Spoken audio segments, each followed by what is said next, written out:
Assalamualaikum warahmatullahi wabarakatuh. Selamat malam.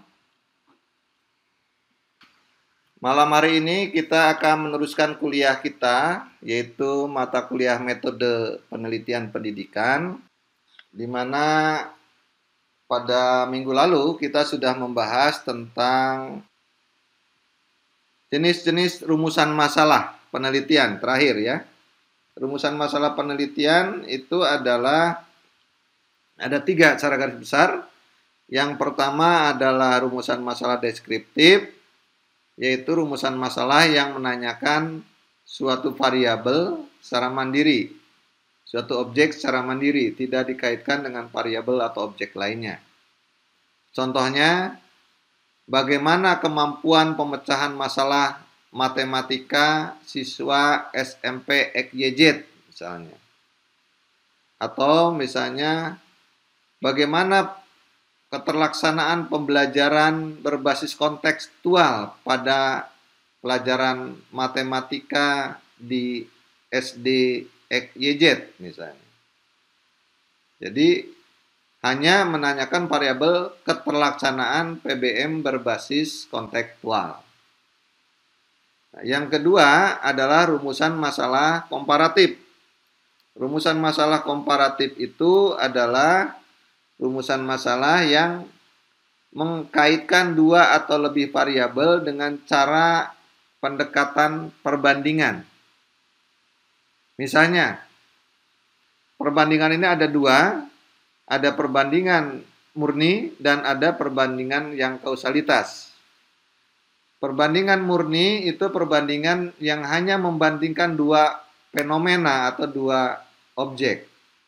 Misalnya, apakah ada perbedaan antara kurikulum 2013 dengan kurikulum internasional Cambridge misalnya?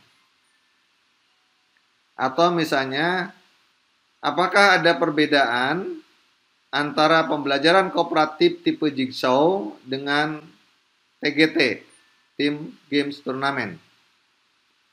Atau misalnya,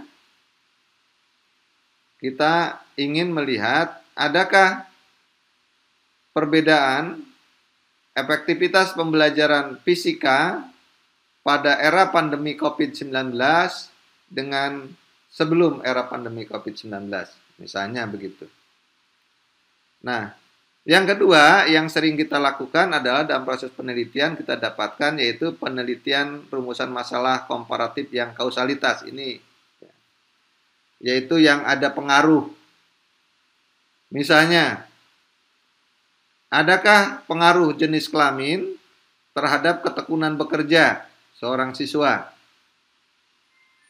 Nah, kalimat adakah pengaruh ke jenis kelamin terhadap ketekunan bekerja itu sebetulnya sama saja kita pahami karena jenis kelamin itu hanya punya 2 kategori, yaitu laki-laki dan perempuan. Jadi sebetulnya kalimat pertanyaan adakah pengaruh jenis kelamin terhadap ketekunan bekerja, hakikatnya sama saja dengan pertanyaan, adakah perbedaan ketekunan bekerja antara siswa laki-laki dan siswa perempuan? Atau Anda melihat misalnya, adakah pengaruh gaya belajar terhadap literasi matematika siswa?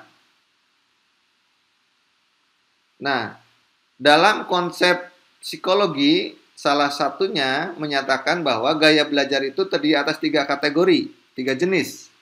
Yaitu ada yang auditory, visual, dan kinestetik. Maka kalimat itu sesungguhnya sama saja. Kalimat adakah pengaruh gaya belajar terhadap literasi matematika siswa SMP XYZ itu sama saja dengan adakah perbedaan literasi matematika antar gaya belajar setiap siswa, atau antar gaya belajar auditori, visual, dan kinestetik sama saja. Atau sering sekali kita dapatkan rumusan masalah dalam penelitian eksperimen. Nah, penelitian eksperimen itu rumusan masalahnya adalah rumusan masalah komparatif kausalitas. Yang ketiga, rumusan masalah asosiatif atau hubungan. Ini ada 3, ada simetris, kausalitas, dan resiprokal. Ini sudah dijelaskan juga minggu lalu. Nah, ini contohnya saya ambil yang kausalitas saja. Misalnya yang kausalitas itu adalah pakai pengaruh. Jadi pengaruh itu tidak harus perbandingan, bisa saja pengaruh karena hubungan. Misalnya, adakah pengaruh rasa ingin tahu terhadap literasi matematik? Nah, rasa ingin tahu itu nggak ada jenisnya, tapi ada ukuran setiap siswa dan merupakan data numerik. Maka analisis untuk mengetahui pengaruh rasa ingin tahu terhadap literasi matematik itu adalah merupakan rumusan masalah asosiatif. Nah, kira-kira itu ini mengapersepsi saja pertemuan minggu lalu tentang jenis-jenis rumusan masalah penelitian. Dan minggu lalu juga sudah kita nyatakan bahwa kriteria rumusan masalah yang baik itu ada yang pertama dirumuskan dalam kalimat tanya, yang kedua mengandung subjek penelitian yang jelas, yang ketiga menggambarkan tingkat eksplanasi yang jelas, dan yang keempat mengandung variabel atau objek penelitian yang jelas. Nah, ini yang penting bahwa dalam rumusan masalah itu harus ada variabelnya. Yang utama sebetulnya itu. Saya sebutkan keempat karena ini adalah terkait dengan yang akan kita bahas. Yaitu tentang variabel. Baik, kita lanjutkan lagi.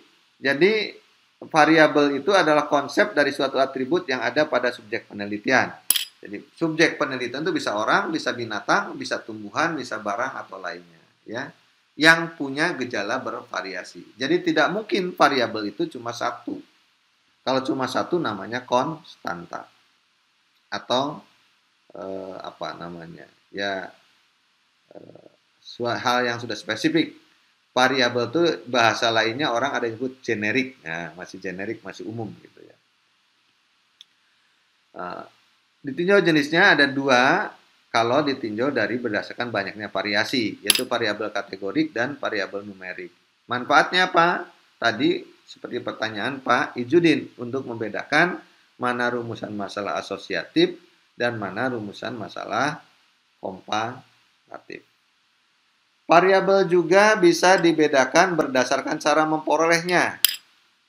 Maka kita mengenal ada istilah variabel diskrit dan variabel bersambungan, atau discrete variable and continuous variable. Variabel diskrit itu variabel yang diperoleh dengan cara membilang atau variabel dengan cara mendesain gitu ya. Misalnya tadi tentang gaya belajar itu hanya desain aja, tidak. Udah ada. Atau itu variabel yang hasil membilang itu datanya data integer, jumlah frekuensi itu integer. Variabel bersambungan itu dapat mengukur. Pasti variabel ini peroleh dengan cara mengukur. Ini hanya tidak terkait dengan jenis-jenis penelitian, tapi hanya kehati-hatian dalam rangka kita nanti menganalisis data saja. Ya. Artinya jangan semua ukuran pusat letak itu dianalisis. Jadi kita tahu bahwa variabel diskrit itu misalnya kan kalau kita punya variabel diskrit tentang jenis kelamin, kita tidak perlu menghitung rata-rata dan seterusnya. Berikutnya, variabel juga bisa ditinjau dari sifat datanya. Ini sudah dibahas sebelumnya. Ada variabel nominal, ordinal, variabel interval, dan variabel rasio. Variabel nominal ini berasal dari data nominal, yaitu yang hanya bisa dibedakan saja.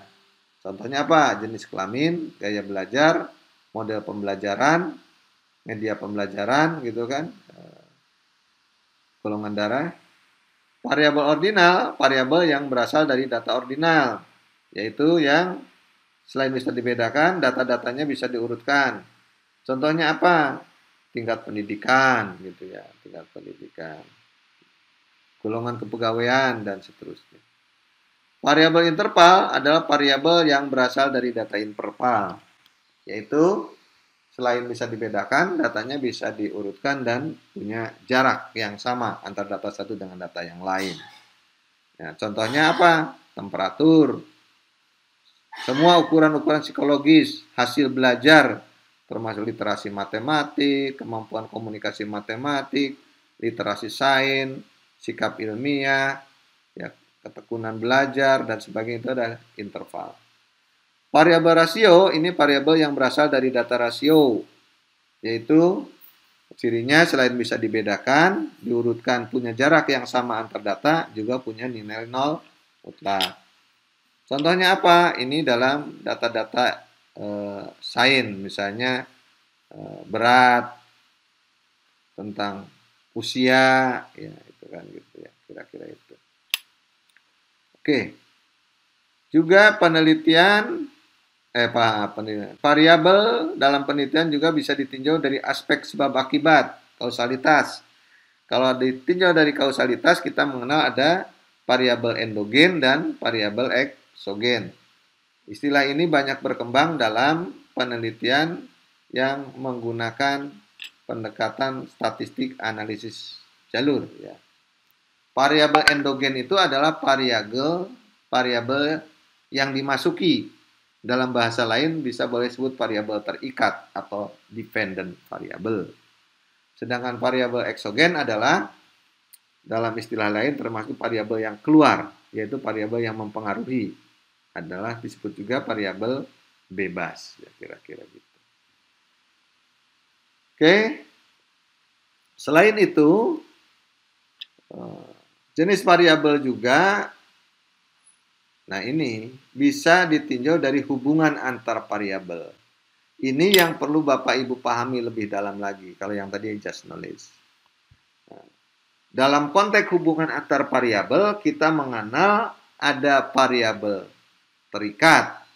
Variabel terikat itu istilah lain disebut juga variabel kriteria atau dependent variable, variabel tak bebas, variabel bergantung, variabel akibat, variabel endogen. Ini sinonim dari variabel terikat.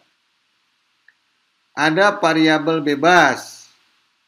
Dalam bahasa lainnya sinonimnya variabel prediktor, independent variable, variabel penyebab, variabel eksogen, atau variabel tak bergantung. Sama ya. Nah, karena di dalam tesis kita minimal kalau mengkaitkan 2 atau lebih variabel itu Anda minimal ada 3 variabel, maka nanti tidak cukup hanya variabel bebas dan terikat. Tetapi juga ada nanti yang disebut variabel moderator. Ada yang disebut variabel intervening atau variabel mediator istilah lainnya. Ada juga disebut variabel pengganggu atau confounding variable. Ada juga variabel kontrol. Ada variabel antecedent. Ada variabel covariat. Ada variabel treatment. Ada variabel atribut. Nah, ini istilah-istilah variabel yang suka muncul di dalam suatu tulisan penelitian. Secara definisi ini nanti bisa dilihat bahwa variabel moderator itu apa? Ini saya dulu. Variabel moderator itu variabel yang berfungsi memperkuat atau memperlemah hubungan variabel bebas dengan variabel terikat atau kriteria. Dan biasa disebut pula variabel bebas kedua. Ya. Sedangkan variabel intervening atau variabel mediator adalah variabel yang menyebabkan hubungan variabel bebas menjadi memiliki hubungan tidak langsung dengan variabel terikat atau kriteria. Ya. Oke, 2 itu dulu ya.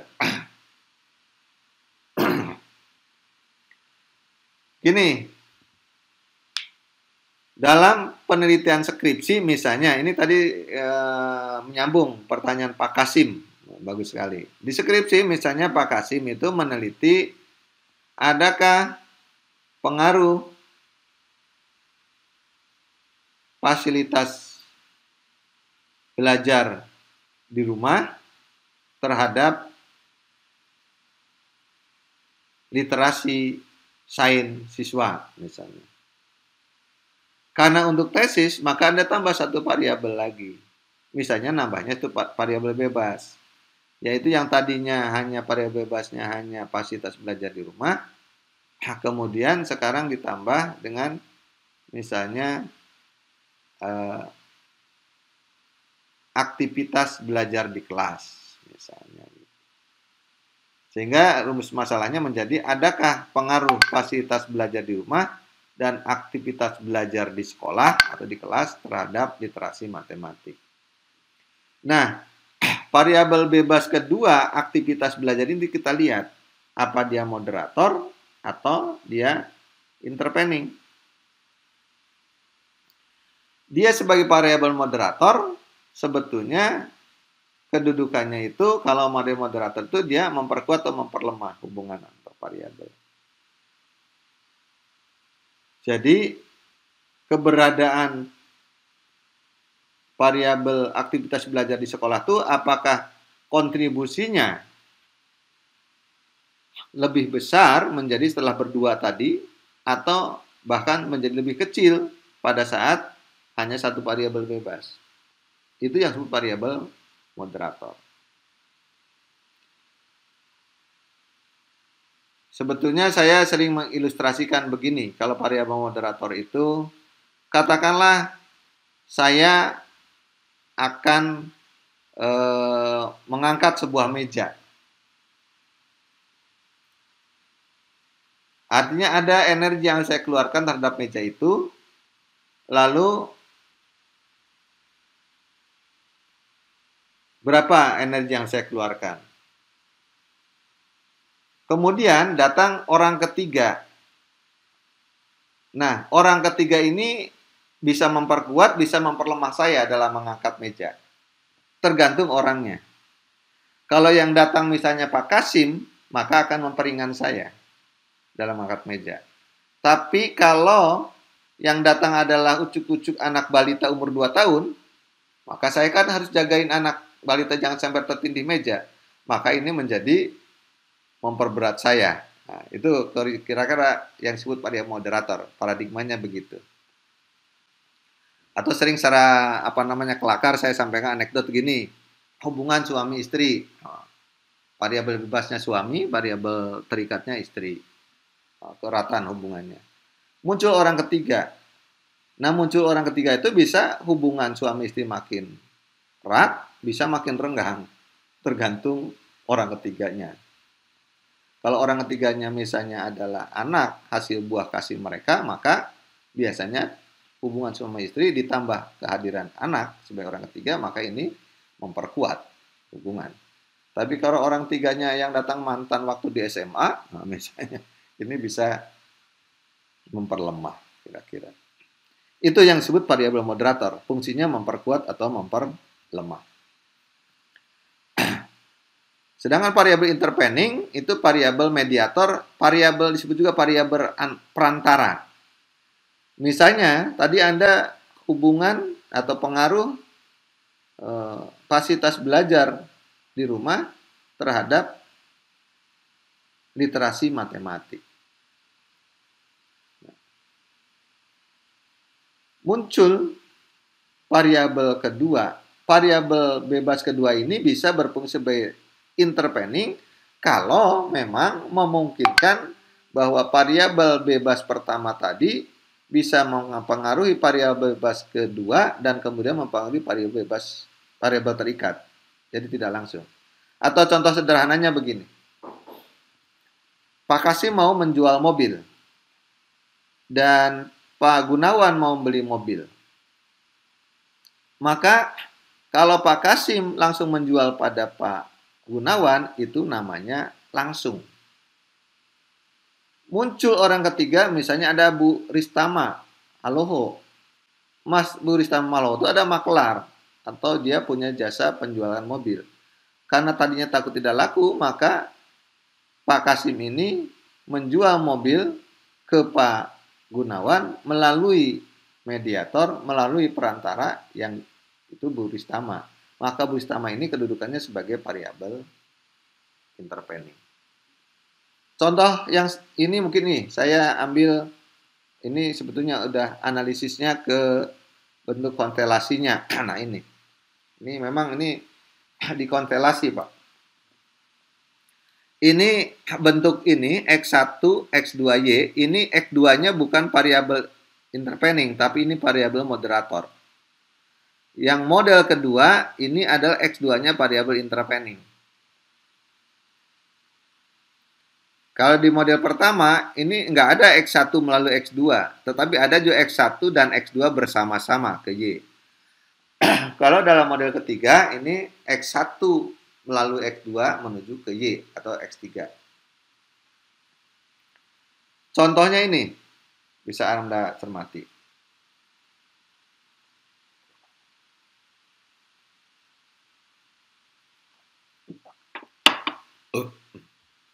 Ya. Yang satu adalah variabelnya kecerdasan numerik, variabel bebas keduanya kecerdasan verbal. Ini aslinya ini skripsi gitu, kecerdasan numerik dan kecerdasan literasi matematik. Karena tesis ditambah satu variabel kecerdasan verbal. Setelah dicek, sebetulnya nggak ada kaitan kecerdasan numerik dengan kecerdasan verbal. Tetapi dua-duanya berpengaruh terhadap literasi matematik. Maka kecerdasan verbal ini karena tidak dipengaruhi kecerdasan numerik secara teoretik, maka dia bukan sebagai perantara, bukan intervening. Maka dia adalah sebagai variabel moderator. Sehingga nanti rumusan masalah dan statistiknya juga beda. Berbeda dengan awalnya kecerdasan numerik. Oh, maaf. Ini salah, ini yang di sininya harusnya literasi matematik ya. Bukan literasi matematik harusnya ini, bukan kecerdasan numerik lagi. Maaf, ini ada kekeliruan setik. Jadi, tapi kemudian Anda tambah variabel bebas keduanya pemahaman konsep matematik. Kecerdasan numerik ini mempengaruhi pemahaman konsep matematik. Pemahaman konsep matematik itu adalah hasil belajar ranah C1, C2 lah kira-kira gitu. Nah, pemahaman konsep matematik ini mempengaruhi literasi matematik. Nah, sehingga konteks ini pemahaman konsep matematik sebagai variabel mediator atau intervening. Contohnya ini. Kalau dalam korelasi masalah pertama, yang ini ya, kecerdasan numerik, kecerdasan verbal dan literasi matematik. Kita bisa buatkan ini menjadi rumusan masalahnya ini. Adakah pengaruh kecerdasan numerik dan kecerdasan verbal secara bersama-sama terhadap literasi matematika? Nah, ini sebagai ikutannya. Statistik inferensialnya yang dipakai adalah analisis regresi linear berganda. Itu kalau variabelnya hanya variabel moderator. Jadi variabel bebas keduanya sebagai variabel moderator. Tapi beda dengan konteks yang kedua. Kecerdasan numerik, literasi matematik ditambah dengan pemahaman konsep matematik. Ini menjadi kalau rumusan masalah yang mengkaitkan tiga variabel punya menjadi adakah pengaruh tidak langsung kecerdasan numerik terhadap literasi matematik melalui pemahaman konsep matematik. Atau boleh juga ini yang di bawah, adakah pengaruh tidak langsung kecerdasan numerik melalui pemahaman konsep matematik terhadap literasi matematika. Statistik yang dipakainya adalah analisis jalur. Path analysis itu kalau dalam rumusan masalah itu, dalam konstelasi masalahnya memiliki variabel intervening. Pembelajaran matematik juga kalau ada jenis-jenisnya itu termasuk nominal ya. Gitu ya. Oke, saya ulang ini contoh ya. Dalam secara teori harusnya ada hubungan negatif antara jarak rumah puskesmas dengan tingkat konsultasi seorang ibu hamil muda ke puskesmas. Tetapi setelah saya mengumpulkan data, hasil penelitian mendapatkan hasil sebaliknya. Justru ada hubungan positif, artinya orang yang jarak rumah puskesmasnya jauh yang lebih sering konsultasi dan yang rumahnya tinggalnya dekat puskesmas bahkan jarang. Ini kan dimungkinkan ada variabel pengganggu. Hanya karena waktu dalam penelitian tempo hari itu kita menjaring datanya tidak hanya itu, tapi kita cek juga data biodata lainnya, misalnya tingkat pendidikan, tentang usia, tentang misalnya pekerjaan. Ternyata orang yang sering itu dilihat dari variabel lain yang tidak kita teliti, tetapi kita punya datanya setelah dianalisis adalah orang-orang yang tingkat pendidikannya tinggi. Nah, yang jarang itu tingkat pendidikannya rendah. Nah, inilah di sini terjadinya variabel pengganggu. Gitu. Jadi tingkat pendidikan ini disebut variabel pengganggu. Nah, ini rancangan penelitian. Nah, rancangan penelitian ini secara garis besar sebetulnya ada rancangan asosiatif atau hubungan dan ada rancangan penelitian komparatif. Rancangan penelitian asosiatif itu terdiri atas rancangan analisis korelasi, rancangan analisis regresi, dan rancangan dengan analisis jalur. Sedangkan rancangan penelitian komparatif itu ada rancangan dengan analisis uji beda dua rata, rancangan dengan analisis varian atau ANAVA, rancangan analisis dengan analisis kovarian atau ANAKOVA, rancangan dengan analisis varian multivariat, ANAVAM atau MANOVA, dan rancangan dengan analisis kovarian multivariat atau ANAKOVAM atau MANKOVA. Nah, ini untuk syarat rancangan analisis penelitian kuantitatif. Kalau analisis kausalitas dengan asosiasi, yang pertama harus ada korelasi dulu, dan yang kedua kehadiran variabel bebas harus lebih dulu dari variabel terikat. Lalu ada variabel kontrol harusnya. Nah, dalam rancangan analisis kuantitatif komparasi, syaratnya, kriterianya harus ada perbedaan. Yang kedua kehadiran variabel lebih dulu dari variabel kriteria sama, dan ada variabel kontrol. Untuk penelitian survei, data sudah terjadi rancangan asosiatif. Nah, jadi penelitian survei atau PSK, penelitian dengan data yang sudah terjadi, itu ada rancangan asosiatif dan ada rancangan komparatif. Sedangkan untuk analisis dengan penelitian eksperimen, data sebelum terjadi, itu hanya rancangan komparatif. Kita lihat yang survei pintas ya. Ini yang analisis asosiatifnya yang tadi saya jelaskan, yaitu yang mengenai ada variabel moderator dan mediator tadi. Moderator, mediator. Jadi, ini asosiatif. Variabel, kenapa ini asosiatif? Karena X1 dan X2-nya semuanya variabel numerik. Contohnya ini tadi udah dibahas. Nah, ini kesalahan nih yang di sebelah kanan, rancangan kedua ini. Kecerdasan numerik ini yang sebagai variabel terikatnya adalah literasi matematik. Ini karena pakai PDF nggak bisa saya robah ya. Lalu rumusan masalahnya, ini contohnya untuk rancangan yang ada variabel moderator menggunakan regresi ganda.